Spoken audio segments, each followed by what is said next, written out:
Voilà, donc ici on se retrouve sur la place Mazouille, le coin du site qui est visible depuis la rue, deux maisons anciennes où on a fait une première intervention où on veut en fait montrer l'activité de l'intérieur vers la rue.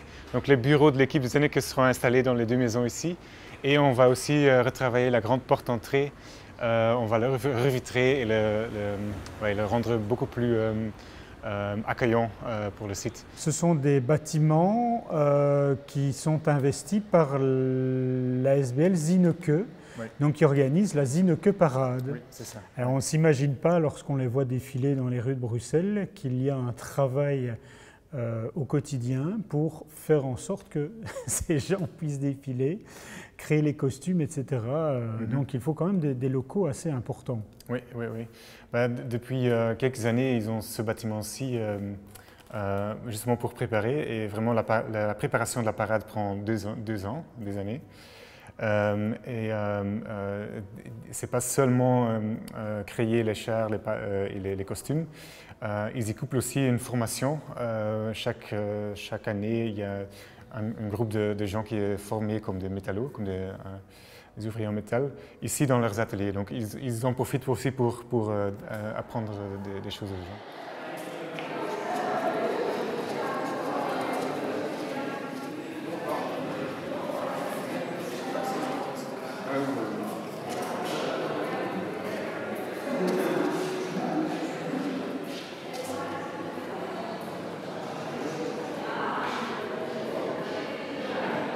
L'entrée principale reste bien ici, mais sera beaucoup plus ouvert et aussi en soirée sera illuminé de l'intérieur pour créer un appel vers la rue. Les deux maisons ici, on va les ouvrir entre eux pour faire un grand espace ou un grand ensemble de bureaux pour l'équipe, avec aux étages des salles de réunion, mais aussi des salles qu'ils peuvent utiliser pour des activités, des workshops, etc. Comme ça, on arrive dans la cour existante du projet. Il y a une petite conciergerie qui va être aménagée dans un deuxième temps pour créer aussi des petits locaux d'activité. Le cours va être verdurisé et va être utilisé pour des activités extérieures, mais aussi pour reposer, pour prendre le déjeuner, etc. Ici, on retrouve le bâtiment principal du site, on appelle ça le château. C'est vraiment le centre du projet où on va installer tous les locaux communs, la cuisine, on va créer une terrasse extérieure, l'espace à manger, les espaces d'expo, etc. Et autour de ce cœur de projet, il y a une série de grands ateliers préexistants qu'on va rendre plus flexibles et plus accessibles au public et aux différents utilisateurs. Le bâtiment principal a une série de grands ateliers. C'était une ancienne imprimerie ici.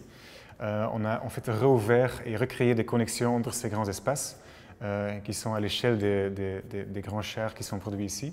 Et on en a fait un genre de boucle de production. Donc ils peuvent être combinés entre eux ou utilisés séparément. Au centre de ces grands ateliers, le bâtiment qui est au centre, on a créé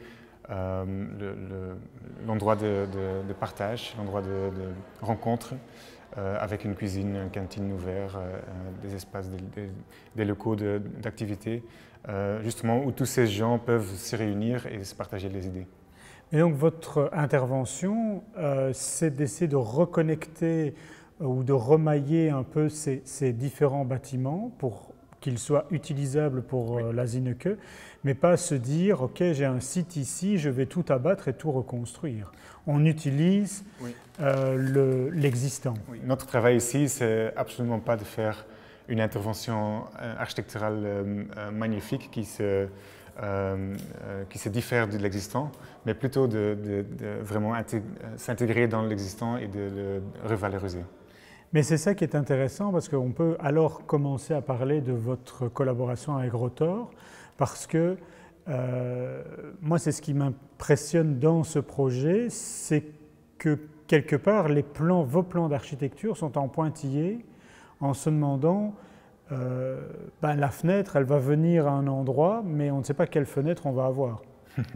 Oui, donc le travail avec...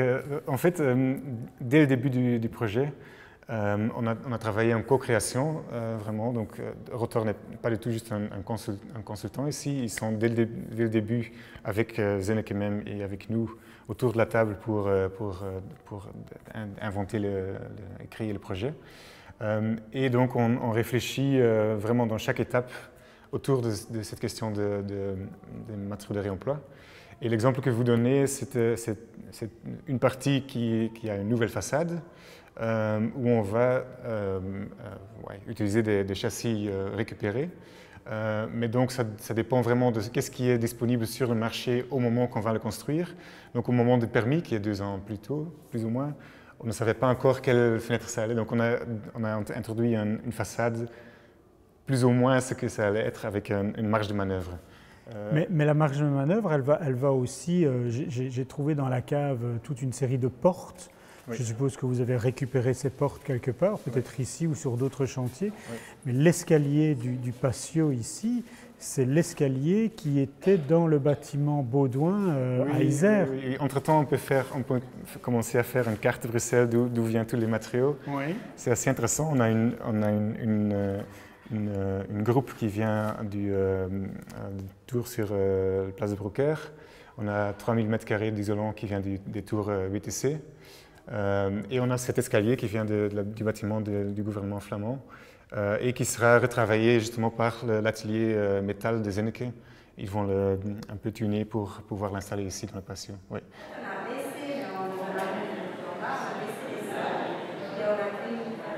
On a créé une série d'ouvertures de plus grande taille.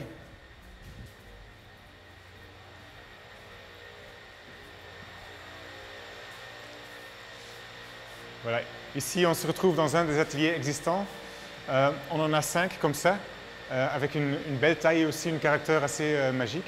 Donc nos interventions sont faites assez limitées. On prévoit un nouveau sol pour pouvoir bien travailler ou bien faire des activités. On prévoit les grandes ouvertures ici que vous voyez pour avoir une connexion fluide entre ces ateliers. Et bien sûr, on prévoit tout l'équipement de base.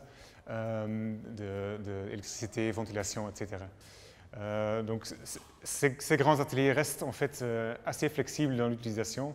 L'idée c'est que à côté des activités de Zenneke aussi pouvoir accueillir des associations externes qui utilisent l'espace pour une semaine, un mois, peut-être même plus. Et comme ça, en fait, on a recréé une boucle autour de tout le projet. Donc on peut entrer depuis la terrasse de ce côté-là et à travers de tous ces ateliers, en fait, faire tout le tour du projet.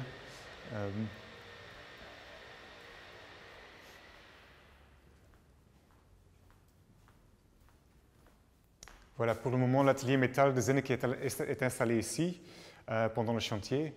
Plus tard, la partie fixe va être installée dans le bâtiment à côté ici qu'on va voir tout à l'heure.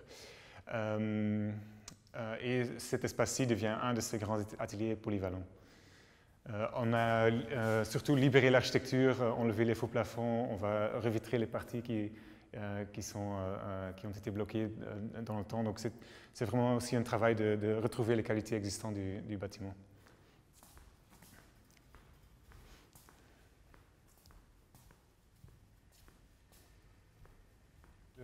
Le principe d'utiliser du réemploi, ce n'est pas du tout neuf. Hein. Dans des petits chantiers de maisons ou dans l'histoire, c'était très commun de réutiliser. Mais aujourd'hui, dans les marchés publics, parce que c'est un marché public, les procédures qui sont connues par tout le monde ne sont pas du tout prévues pour ça. Donc ce qui est novateur dans ce projet-ci, c'est qu'on utilise les principes de réemploi à grande échelle. Donc on essaie de vraiment réfléchir sur chaque élément, comment on peut le faire avec le moindre impact. Et qu'on fait ça dans le cadre d'un marché public. Donc on doit inventer les outils nécessaires pour communiquer bien aux entreprises, à l'éducation, etc. Ouais. À l'arrivée, ça coûte plus cher ou moins cher de travailler comme ça? Notre but était toujours d'être surtout pas plus cher. Hein, donc, très souvent, de différents postes, on arrive à le faire moins cher. Mais c'est aussi un déplacement de coûts, parce que le matériel forcément coûte beaucoup moins cher, mais il y a plus de main-d'œuvre. Une porte ancienne doit être réparée, élaborée, avant qu'elle puisse être réinstallée sur place. Donc c'est aussi un peu un déplacement d'investissement de matériel à emploi et main-d'œuvre. Mais je suppose qu'ici, puisqu'il y a des ateliers, notamment de ferronnerie, ça peut aider quand même dans... Oui. Zenneke est vraiment un partenaire dans le chantier. C'est aussi l'amour qu'ils mettent en extra qui fait en sorte que ce projet va devenir quelque chose de très, très spécial.